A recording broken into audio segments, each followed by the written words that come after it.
Hello friends and students, आप सभी का मेरे यूट्यूब चैनल सक्सेस यूट्यूब में हार्दिक स्वागत है। जैसा कि कक्षा 9 विज्ञान का ऊतक वाला चैप्टर चल रहा था, तो उसी क्रम में आगे बढ़ाते हुए आज हम चलेंगे संयोजी ऊतक में।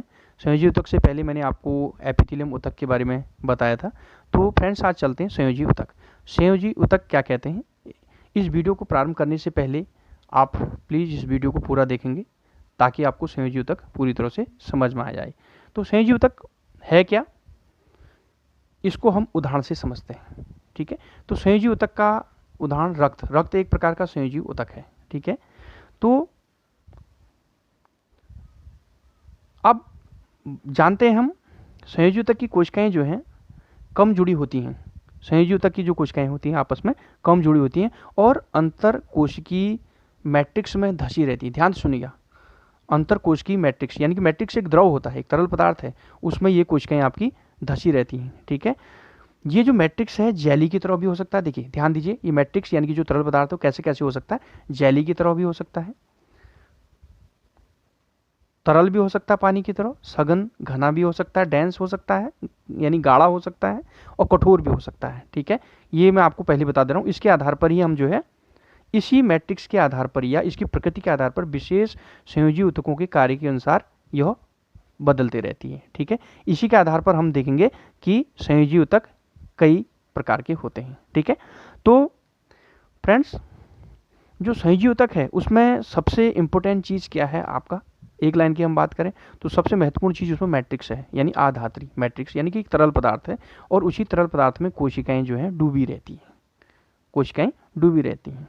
ठीक है, एक क्रियाकलाप की बात करें, एक्टिविटी की बात करें, प्रैक्टिकल की बात करें, रक्त के एक बूंद को हम स्लाइड पर ले लें और उसमें मौजूद विभिन्न कोशिकाओं को हम अगर सूक्ष्मदर्शी में देखें तो हमें कैसा दिखाई देगा, यानी कि वो हम चर्चा करेंगे। ठीक है, पहले मैं आपको समझा देता हूँ फिर आपको मैं चित्र में दिखाऊंगा। तो रक्त एक तरल मैट्रिक्स, रक्त के तरल मैट्रिक्स भाग को या आप कह सकते हैं रक्त के तरल आधात्री भाग को प्लाज्मा कहते हैं। आपने रक्त देखा होगा, खून देखा होगा, खून आपका कैसा होता है, एक तरल पदार्थ होता है। ठीक है, तरल होता है, वो जो तरल पदार्थ होता है उसी को ही हम क्या कहते हैं, यानी वो मैट्रिक्स को हम क्या कहते हैं, प्लाज्मा कहते हैं। ठीक है, और इसी प्लाज्मा में आपकी कोशिकाएं आपकी क्या होती हैं, निलंबित रहती हैं, घुली रहती हैं, आप ये कह सकते हैं। ठीक है, तो रक्त के तरल मैट्रिक्स भाग को प्लाज्मा कहते हैं। प्लाज्मा में लाल रक्त कणिकाएं, श्वेत रक्त कणिकाएं तथा प्लेटलेट्स निलंबित होते हैं। प्लाज्मा में प्रोटीन, नमक तथा हार्मोन्स भी होते हैं। आपको मैं इसको चित्र के द्वारा समझाता हूँ। देखिए आप इसको आराम से, पहले चित्र देखिए, मैंने आपको एक रेखा चित्र बनाया है और रेखा चित्र से आप समझिए रक्त कैसा है, संयोजी ऊतक है। रक्त जो संयोजी ऊतक का एक प्रकार है। रक्त में जो है मैट्रिक्स होता है, ध्यान दीजिए मैट्रिक्स। ठीक है, मैट्रिक्स, इसे हिंदी में आधात्री कहते हैं, मैट्रिक्स होता है और रक्त के इस मैट्रिक्स को हम प्लाज्मा नाम से जानते हैं। ठीक है, प्लाज्मा नाम से जानते हैं और इसी प्लाज्मा में कोशिकाएं जो हैं घुली रहती हैं, निलंबित रहती हैं। ठीक है, और कोशिकाओं के अतिरिक्त इसमें प्रोटीन, नमक, हार्मोन्स भी होता है। ठीक है, अब देखिए ये जो कोशिकाएं होती, तीन प्रकार की कोशिकाएं होती है इसमें, आरबीसी, डब्ल्यूबीसी और प्लेटलेट्स। आरबीसी लाल रक्त कणिकाएं, श्वेत रक्त कणिकाएं, प्लेटलेट्स। और डब्ल्यूबीसी जो श्वेत रक्त कणिकाएं हैं जो सफ़ेद दिखाई देती हैं, लाल रक्त कणिकाएं लाल दिखाई देती हैं। ये जो श्वेत रक्त कणिकाएं हैं ये पुनः आपके मोनोसाइट, लिम्फोसाइट, बेसोफिल, न्यूट्रोफाइल और इओसिनोफिल में विभाजित होती हैं। तो फ्रेंड्स इसको मैं आपको और अच्छी तरह समझाता हूँ, देखिए चित्र में। तो फ्रेंड्स ये देखिए जो रक्त है वो संयोजी ऊतक का ही एक प्रकार है। इसका रेखा चित्र देखिए, रक्त के तरल मैट्रिक्स को प्लाज्मा कहते हैं। पहली चीज, ये आपका एक परखनली है, परखनली में मैंने आपका रक्त लिया। ठीक है, ये पूरा रक्त है। ठीक है, ये रक्त तरल है, तरल पदार्थ है और इस तरल के मैट्रिक्स को, ये रक्त के मैट्रिक्स को हम पूरे को क्या कहेंगे, संपूर्ण को हम प्लाज्मा कहते हैं। ठीक है, अब इसी प्लाज्मा में देखिए कौन कौन घुले हैं, इसी प्लाज्मा में कोशिकाएं घुली हैं या कोशिका निलंबित है और इसी प्लाज्मा में प्रोटीन, नमक और हार्मोन्स पाए जाते हैं। ठीक है, अब आप देखिए कोशिका कौन कौन सी कोशिकाएं हैं, ध्यान दीजिएगा। ये कोशिकाएं आपकी आरबीसी, लाल रक्त कणिकाएं, श्वेत रक्त कणिकाएं और प्लेटलेट्स हैं। और श्वेत रक्त कणिकाएं पुनः आपके 5 भागों में विभाजित हैं, monocyte, lymphocyte, basophil, neutrophil and eosinophil. तो फ्रेंड्स आपको ये क्लियर हो गया होगा। देखिए यानी कि जो रक्त है वो पूरा एक तरल पदार्थ है, उस तरल पदार्थ को मैट्रिक्स कहते हैं, लेकिन रक्त के मैट्रिक्स को प्लाज्मा कहते हैं। और प्लाज्मा में दो चीज़ें आपकी बहुत प्रसिद्ध हैं, कोशिकाएं उसमें निलंबित रहती हैं, उसके अलावा प्रोटीन, नमक और हार्मोन्स उसमें रहते हैं, और कोशिकाओं के बारे में आपने देखा आरबीसी, डब्ल्यूबीसी और प्लेटलेट्स। तो फ्रेंड्स आगे चलते हैं। तो आप यहाँ पे देख रहे हैं ये संयोजी ऊतकों के प्रकार। देखिए ये संयोजी ऊतक के प्रकार में आपकी बात करूँ, पहला जो है आप विभिन्न रक्त कणिकाएं हैं। विभिन्न रक्त कणिकाएं आप देख रहे हैं, श्वेत रक्त कणिकाएं दिख रही हैं आपको।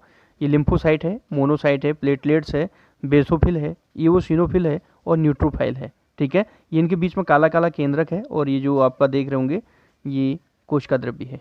ठीक है फ्रेंड्स, उसके बाद आप ये देखिए बी में चलते हैं। जो बी है आपका, ये बोन जो अस्थि होती है उसकी जो है आपका ये चित्र है, यानी अस्थि का, अस्थि जो आपका ऊतक है उसका ये चित्र है। ठीक है, अस्थि ऊतक, संयोजी ऊतक के अंतर्गत रक्त भी आता है, अस्थि भी आता है, हड्डी भी संयोजी ऊतक का ही उदाहरण है। तो ये अस्थि का चित्र आप देख रहे हैं, यहाँ हैवर्स नलिकाएं हैं। उसके बाद देखिए सी वाला जो चित्र है आपका, ये उपास्थि का चित्र है। उपास्थि भी संयोजी ऊतक के का ही उदाहरण है। ठीक है, उपास्थि भी संयोजी ऊतक का उदाहरण है। आप यहाँ पर देख रहे होंगे ये जो उपास्थि का चित्र है, ये देख रहे हैं आप, ये जो है आपका क्या है, मैट्रिक्स है। इस मैट्रिक्स में कोशिकाएं हैं, दूर दूर है, देखिए अंतर है ना, ये कोशिकाएं आपस में कम जुड़ी होती हैं, देखो है ना, ये मैट्रिक्स में धसी हुई हैं। ठीक है, उसके बाद आपका देखिए फ्रेंड्स, ये आप चित्र देखिए आगे, ये देखिए ये एडिपोसाइट यानी कि बसा, एडिपो माने बसा है ना, एडिपोज टिश्यू, यानी इसे कहते हैं आपका वसामय ऊतक भी कहते हैं। ठीक है, वसामय ऊतक देख रहे हैं, वसा का संग्रहण होता है इस ऊतक में। ठीक है, ये केंद्रक है आपका, देखिए है ना। उसके बाद लास्ट में आपका है एक और बसा ऊतक भी संयोजी ऊतक का उदाहरण है, और एक और ऊतक संयोजी ऊतक का उदाहरण है, कौन सा, वो है एरियोलर ऊतक। एरियोलर ऊतक आप देख रहे होंगे, ये भी आपका, इसमें कोलेजन फाइबर होता है, देखो ये भी आपका किसका, संयोजी ऊतक का उदाहरण है। तो यानी कि संयोजी ऊतक के जो उदाहरण हैं कौन कौन से हैं, देखिए रक्त है, नंबर 2 अस्थि यानी हड्डी, बोन, नंबर 2 उपास्थि कार्टिलेज। ठीक है, नंबर 3 एडिपोसाइट यानी कि एडिपोज टिश्यू है ना। ठीक है, या वसामय ऊतक, ये भी उसका उदाहरण है संयोजी ऊतक का। इसके अतिरिक्त संयोजी ऊतक का उदाहरण कौन सा है आपका, एरियोलर ऊतक। तो फ्रेंड्स आपने देखा चित्र के माध्यम से संयोजी ऊतक के उदाहरण। अब हम चलते हैं डिटेल में। तो फ्रेंड्स पहला उदाहरण आपने देखा संयोजी ऊतक का, यानी रक्त यानी खून, और दूसरा उदाहरण इसका हड्डी, यानी कि हड्डी भी संयोजी ऊतक का उदाहरण है। आप देख रहे होंगे मैंने रेखा चित्र बना रखा, हड्डी संयोजी ऊतक का उदाहरण है। ठीक है, संयोजी ऊतक कहते हैं, संयोजी ऊतक के अंतर्गत आता है। और जो हड्डी का जो तरल पदार्थ मैट्रिक्स होता है, ध्यान दीजिए बहुत इंपॉर्टेंट है भाई, मैंने कहा कि जो संयोजी ऊतक है उसमें मैट्रिक्स होता है। मैट्रिक्स कई प्रकार का हो सकता है, वो ठोस भी हो सकता है, तरल भी हो सकता है, जेली आकार का भी हो सकता है ना, जेली किस्म का भी हो सकता है ना। तो जो हड्डी का जो आपका मैट्रिक्स है, ठीक है, जो मैट्रिक्स है वो कैसा होता है, ठोस होता है। ठीक है, यहाँ पर ठोस होता है। ठीक है, हड्डी का जो मैट्रिक्स है, या इसे आधात्री कहते हैं हिंदी में, तो ये कैसा होता है, ठोस होता है। ठीक है, और इस ठोस में अस्थि कोशिकाएं धसी रहती हैं, और जो हड्डी की कोशिकाएं धसी रहती हैं। जो अस्थि कोशिकाएं हैं वो आपकी किसकी बनी होती है, कैल्शियम और फॉस्फोरस की। बहुत पूछा जाता है एग्जाम में, यानी कि ये टॉपिक ही इंपॉर्टेंट है, संयोजी ऊतक बहुत इंपॉर्टेंट है बड़े बड़े एग्जाम में, कोई भी एग्जाम में, विद्यालय शिक्षा के एग्जाम में और कॉम्पिटिटिव एग्जाम में, गवर्नमेंट सेक्टर की तैयारी करने वाले अभ्यर्थियों के लिए बहुत महत्वपूर्ण चैप्टर है, टॉपिक है। ठीक है, तो समझ गए होंगे आप, हड्डी जो है संयोजी ऊतक का उदाहरण है। हड्डी में आपका मैट्रिक्स होता है, मैट्रिक्स कैसा होता है, ठोस होता है, और उसी मैट्रिक्स में अस्थि कोशिकाएं धसी रहती हैं, और अस्थि कोशिकाएं कैल्शियम और फॉस्फोरस की बनी होती हैं। तो फ्रेंड्स अस्थि संयोजी ऊतक का एक अन्य उदाहरण है, यह पंजर का निर्माण कर शरीर को आकार प्रदान करती है। जो हड्डियां हैं यह मांसपेशियों को सहारा देती हैं। हड्डियां मांसपेशियों को, देखिए आपने देखा होगा जो हमारी हड्डियां हैं मांसपेशियों को सहारा देती हैं और शरीर के मुख्य अंगों को सहारा देती हैं। यह ऊतक मजबूत और कठोर होता है। आपने देखा होगा हड्डियां कितनी कठोर होती हैं और मजबूत होती हैं। ठीक है, अस्थि कोशिकाएं कठोर मैट्रिक्स में धसी रहती हैं जो कैल्शियम तथा फास्फोरस से बनी होती हैं। इसमें दो चीज़ बहुत पूछता है फ्रेंड्स, कि जब अस्थि और अस्थि आपस में मिलती हैं तो उनको कौन सा ऊतक जोड़ता है। जब अस्थि मांसपेशियों से मिलती है तो उसको बीच में कौन सा ऊतक उसे जोड़ता है। तो ये बहुत पूछता है एग्जाम में। तो समझ लीजिए जब दो अस्थियां आपस में एक दूसरे से, दो हड्डियां आपस में एक दूसरे से एक मिलती हैं तो एक अन्य संयोजी ऊतक उन्हें मिलाती है। उस अन्य संयोजी ऊतक को स्नायु कहते हैं, इसे लिगामेंट कहते हैं। ठीक है, उसे क्या कहते हैं, लिगामेंट कहते हैं। ठीक है, यह ऊतक क्या होता है, बहुत लचीला फ्लेक्सिबल होता है और मजबूत होता है। लिगामेंट में मैट्रिक्स बहुत कम होता है और अस्थियों को अस्थियों से जोड़ता है। ठीक है, एक अन्य प्रकार का संयोजी ऊतक कंडरा है। ठीक है, टेंडन, जो अस्थियों से मांसपेशियों को जोड़ता है। कंडरा मजबूत तथा सीमित लचीलेपन वाले रेशेदार ऊतक होते हैं। तो इसको मैं आपको एक चित्र से समझाता हूँ, देखिए ध्यान से। ये देखिए, आप ये चित्र देख रहे हैं। ठीक है, अगर हड्डी को हड्डी से जोड़ने वाला, देखिए बोन है, बोन का मैट्रिक्स कठोर होता है, बोन का मैट्रिक्स कठोर होता है और बोन संयोजी ऊतक है, और ये बोन क्या है, संयोजी ऊतक है। जो इसको जोड़ने वाला जो संयोजी ऊतक है, इन दोनों संयोजकों को भी तीसरा संयोजक जोड़ता है। देखिए ये भी संयोजक, ये भी संयोजक, ये भी संयोजक। कौन जोड़ा, देखो स्नायु, लिगामेंट। ठीक है, लिगामेंट का मैट्रिक्स बहुत कम होता है इसमें। ठीक है, स्नायु, स्नायु को लिगामेंट कहते हैं, ये भी एक संयोजक है। अर्थात बोन को बोन से, हड्डी को हड्डी से जोड़ने वाला जो ऊतक है उसका नाम है स्नायु यानी लिगामेंट। ठीक है, तो इसको कैसे याद रखेंगे, बोलीबो, यानी बोन लिगामेंट बोन, बोलीबो। ठीक है, बोलीबो है ना, बोल्बो मत कहना, बोल्बो बस होती है अभी, वो भी याद रख सकते हैं, उससे भी, बोल्बो बस से भी। यानी बो for bone, L for ligament, और बो फॉर बोन। ठीक है, अब दूसरा देखिए बी, जब हम हड्डी को, जब ये हड्डी है आपकी, बोन दिख रही है, ये बोन है, ये मांसपेशी आपकी जो लाल कलर में मांसपेशी, ये बोन है। बोन क्या है, संयोजी ऊतक, मांसपेशी पेशी ऊतक है। संयोजी ऊतक और पेशी ऊतक को जोड़ने वाला जो संयोजी ऊतक है उसका नाम है बीच में कंडरा। ये देखो टेंडन, कंडरा, ये जोड़ रहे हैं। ठीक है, इसको कैसे याद रखेंगे, एमबीटी, मोहम्मद बिन तुगलक का नाम सुना होगा आपने इतिहास में। यानी M for muscles, B for bone, T for tendon. ठीक है, तो एमबीटी से याद रख सकते हैं। तो फ्रेंड्स ये था, चित्र के माध्यम से आपको मैंने समझाया। चलते हैं आगे। तो फ्रेंड्स अगला उदाहरण है आपका संयोजी ऊतक का उपास्थि, कार्टिलेज। ठीक है, एक अन्य प्रकार का संयोजी ऊतक होता है जिसमें कोशिकाओं के बीच पर्याप्त स्थान होता है। इसकी ठोस मैट्रिक्स प्रोटीन और शर्करा की बनी होती है। ध्यान दीजिए, इसकी जो ठोस मैट्रिक्स है वो किसकी बनी होती है, आधात्री, प्रोटीन और शर्करा की बनी होती है। ये अस्थियों के जोड़ों को चिकना बनाती है। उपास्थि कहाँ कहाँ पाई जाती है, देखिए आप नाक को आप हिलाइए, पकड़िए, देखिए कितनी है ना फ्लेक्सिबल है। कान, देखिए कान को आप मोड़ लिए, है ना। कंठ जो गला है, गला में देखिए आपका ये भी मुड़ जा रहा है, ये भी दब जा रहा है ना।